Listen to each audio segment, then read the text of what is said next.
I framed an innocent man for my mistake, but why do his eyes still haunt me? The memory isn't the sound of the crash or the heat of the fire, it's the look in his eyes, a deep, terrified confusion that still burns the back of my eyelids every time I try to sleep. I'm Alex, 30, and I'm a respected engineer. My mistake was a single, devastating error in the system that caused the massive infrastructure failure, but my survival instinct was faster than my conscience.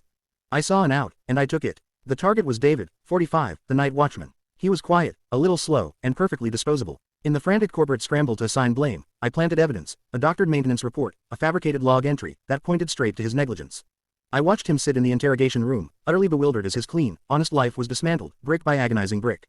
His innocence was so pure it was heartbreaking, yet I sat there, silent, allowing the lie to solidify into truth. I'll never forget the one time our paths crossed in the hallway. He didn't shout, he didn't even plead. He just looked at me, Alex, the rising star who sat on the review board, and in those eyes, there wasn't hatred, just a deep, passive sorrow. It wasn't accusation, it was the look of a man watching his life drain away, and I was the one holding the plug. Now, I have the promotion, the salary, and the quiet admiration of my peers, but every morning, the first face I see when I shave is David's. I build my entire success on his destruction. What do you do when the world calls you a hero, but your reflection calls you a murderer? I've tried to rationalize it. I saved my career, my family, my entire future, but those eyes are the price, and I don't know if I can ever afford the cost of this gilded survival. Before the collapse, my life was a perfectly engineered ascent. I was Alex Vance, a rising star at Dynatech Solutions, a leading infrastructure firm. At 29, I was already a senior systems engineer, praised for my meticulous attention to detail and my ability to troubleshoot complex systems under pressure. My fiancée, Sarah, 28, was a vibrant interior designer, and our future together was meticulously planned, a stylish loft, a perfect wedding, children within 5 years. Everything was on track, a testament to my dedication and control. My current project was the flagship, a sophisticated, highly automated control system for the city's new rapid transit network. It was cutting edge, a marvel of modern engineering, and my personal masterpiece. I had spent 2 years of my life meticulously designing and implementing its core functionalities. The pressure was immense, the hours grueling, but I thrived on the challenge. The crucial flaw was tiny, almost imperceptible, a single, almost invisible bug in a complex subroutine that controlled the automated emergency braking system. I discovered it during a late-night stress test, a fleeting anomaly that resolved itself before I could truly isolate it.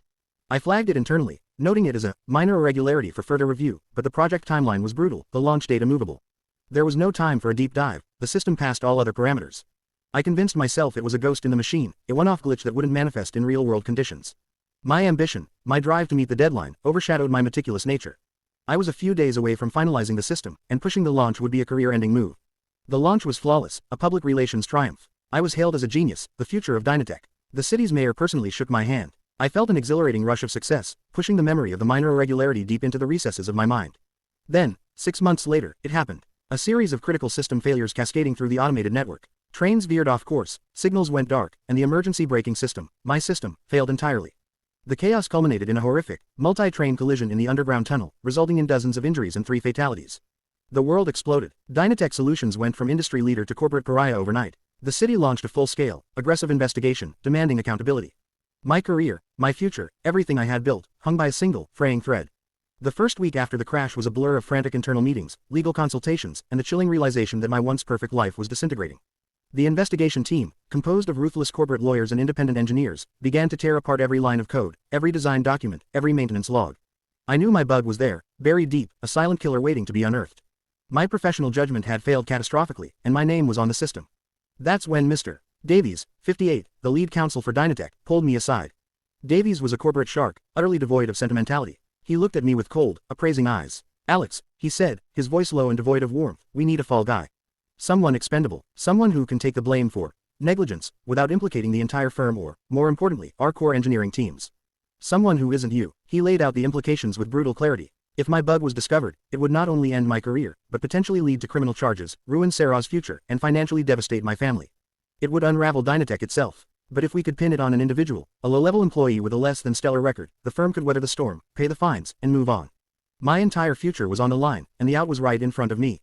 The target was obvious. David Miller, 45, the night watchman. David was a simple man, a quiet presence who shuffled through the control center on his nightly rounds. He was a good man, reliable in his limited scope, but he lacked technical sophistication. He often fell asleep on shift, a fact I knew and had discreetly overlooked, deeming it harmless.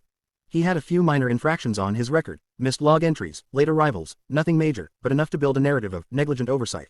He was, as Davies put it, perfectly disposable. The plan was chillingly simple. We needed to show that David had missed a critical alarm, that his negligence prevented the timely shutdown of the system. I, the brilliant engineer, would provide the technical proof. The ethical tightrope I walked was razor thin, yet my survival instinct, cold and sharp, took over. I thought of Sarah, our wedding plans, the loft. I thought of the shame of prison, the destruction of my future. I thought of my own parents, the quiet pride in their eyes when they spoke of their successful son. I had to save myself. I had to. What would you do? Take the fall for your own error, destroying your entire life, or sacrifice an easily disposable man to save everything you've built? I told myself it was for Sarah, for my parents, for the firm, but the truth was, it was for me. It was a selfish act of ultimate preservation. My role in the cover-up was crucial. I was the architect of the lie, turning subtle details into damning evidence. I doctored maintenance reports, meticulously adjusting timestamps to show David missing critical system alerts. I fabricated log entries, planting false information that suggested he had ignored procedure.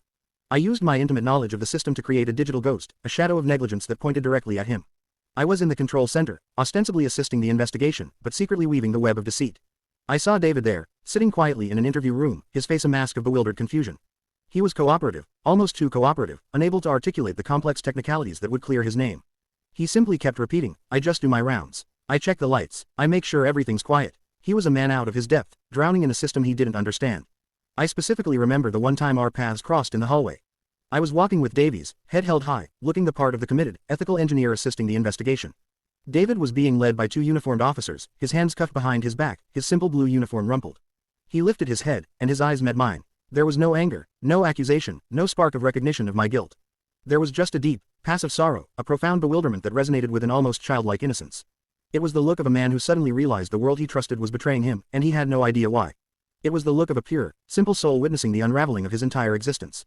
It wasn't hatred, it was the chilling, heartbreaking look of a man watching his life drain away, and I was the one holding the plug, silent and impassive. I quickly broke eye contact, my heart pounding, and focused on Davies, nodding imperceptibly. I maintained my facade, but the image of those eyes burned itself into my memory, an indelible brand of my shame. The investigation concluded with devastating swiftness. The doctored evidence, combined with David's inability to defend himself against highly technical accusations, was overwhelming. The independent engineers, misled by my fabricated data, corroborated the conclusion. The accident was the result of severe negligence by the night watchman, David Miller, who allegedly ignored multiple critical alarms. David was charged with gross negligence, involuntary manslaughter, and endangerment. He was convicted and sentenced to 10 years in prison. His life, his good name, his future, all gone, swallowed by my lie. Dynatech Solutions paid massive fines, but the firm survived. My career not only survived but flourished. I was praised as the hero engineer, who had meticulously assisted the investigation, rooting out the bad apple, who jeopardized the city's safety. I received a significant promotion, a substantial raise, and the quiet admiration of my peers. Sarah, relieved that my career was not only safe but ascendant, married me in a beautiful, opulent ceremony that felt like a celebration of my betrayal. We bought our loft, started our perfect life. I was the victor, the survivor, the successful architect of my own future. But the victory tasted like ash. The haunting began subtly. Every time I heard a siren, my stomach would clench. Every late-night news report about a minor incident would send a jolt of panic through me. I couldn't look at a clock without seeing 10:47 p.m., the timestamp of a fabricated log entry, a tiny thread in the vast tapestry of my lies. My dreams became a terrifying replay. I would see David's eyes, filled not with anger, but with that profound, bewildered sorrow. Sometimes, in the dream, he wouldn't be in the hallway, he would be on the train, in the exact car that crashed, and his eyes would meet mine through the shattering glass just before impact. I tried to rationalize it. He was a simple man. He probably fell asleep. His negligence, even if minor, contributed to the overall laxity. I was saving dozens of other engineers, their careers, their families. It was the lesser of two evils. But the rationalizations were paper-thin, easily shredded by the memory of his gaze. My success was a gilded cage. I had everything I ever wanted, but the price was a constant, corrosive guilt that seeped into every corner of my existence. I couldn't enjoy the lavish dinners or the expensive vacations. The taste of champagne was always bitter, the soft sheets of my bed were always cold. I became meticulous in other ways, almost obsessively so. I double-checked every line of code, every design, every report. My colleagues praised my renewed dedication, my hyper-focus on safety, never knowing it was a desperate attempt to atone for the single, unforgivable mistake that defined my life. I became the perfect engineer, but it was a performance driven by fear, not passion. Sarah noticed a change, a subtle withdrawal. She attributed it to the trauma of the accident, the weight of responsibility. She tried to comfort me, to reassure me that I was a hero, a good man. Her words, meant to heal, only sharpened the knife of my guilt. She was loving an illusion, a man who had murdered an innocent life to save his own. I tried to find out about David. Discreetly, through layers of proxies, I learned he was indeed serving his sentence. His wife, Eleanor, 42, had lost their home and was working 2 jobs to support their 2 young daughters, Lily, 10, and Chloe, 8. Their lives were utterly, irretrievably ruined. My lie had not just destroyed one man, it had torn apart an entire family. The sheer scale of my impact was suffocating. I anonymously set up an educational fund for his daughters, directing a substantial portion of my bonus through a complex, untraceable offshore account.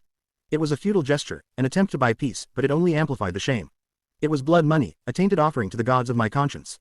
The biggest tragedy isn't just David's lost years or his family's suffering, it's the fact that I survived, and in doing so, I became something I despise. I am a ghost in my own perfect life, a man haunted by the eyes of the innocent. The world sees my success, but I am living in a prison of my own making, a prison far more inescapable than the one David is in.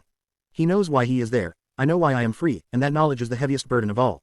I build my entire success on his destruction. The truth is, I've tried to rationalize it. I saved my career, my family, my entire future, but those eyes are the price, and I don't know if I can ever afford the cost of this gilded survival.